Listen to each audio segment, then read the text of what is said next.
আমরা মোট 299টা আসনের ভোট গ্রহণ করেছি। এই 299টা আসনের মধ্যে আমরা অতিরিক্তভাবে আপনাদের কাছে এখন 297টা আসনের ফলাফলের কথা বলবো, বেসরকারি ফলাফল।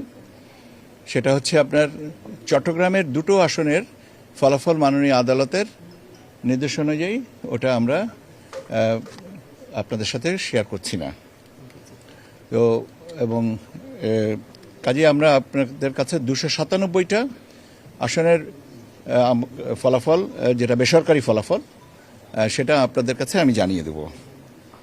আপনারা গতকালকে থেকে আগে জানতে চেয়েছিলেন যে পার্সেন্টেজ কত শতাংশ ভোট পড়েছে। এটা আমি বলেছিলাম যে আমি শেষে বলবো।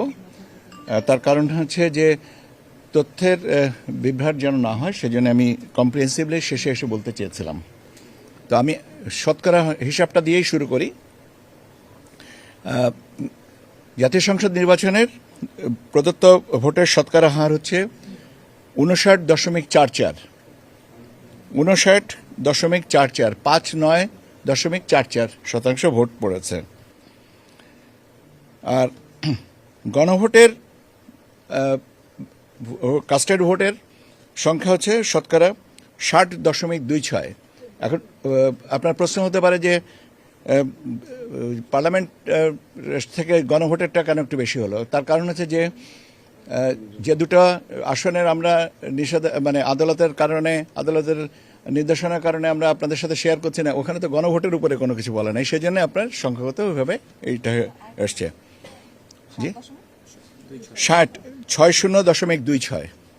ঠিক আছে, পার্সেন্টেজ নিয়ে আর কোনো প্রশ্ন নাই তো?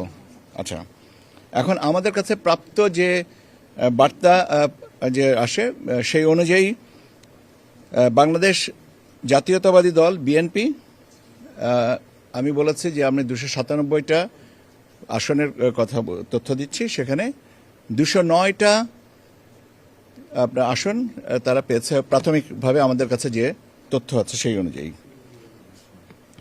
বাংলাদেশ জামায়াতে ইসলামী পেয়েছে 68টা, বাংলাদেশ জামায়াতে ইসলামী পেয়েছে 68টা, জাতীয় নাগরিক পার্টি এনসিপি পেয়েছে 6টি, বাংলাদেশ খেলাফত মজলিস পেয়েছে 2টি, ইসলামী আন্দোলন বাংলাদেশ পেয়েছে 1টি, গণ অধিকার পরিষদ পেয়েছে 1টি, বাংলাদেশ জাতীয় পার্টি বিজেপি পেয়েছে 1টি, গণসংহতি আন্দোলন পেয়েছে 1টি, খেলাফত মজলিস পেয়েছে 1টি, আর 7টা স্বতন্ত্র প্রার্থী আসন পেয়েছেন, বা 7টা আসনে স্বতন্ত্র প্রার্থী আমাদের কাছে ভোটের হিসাবে এগিয়ে আছেন অন্যদের থেকে।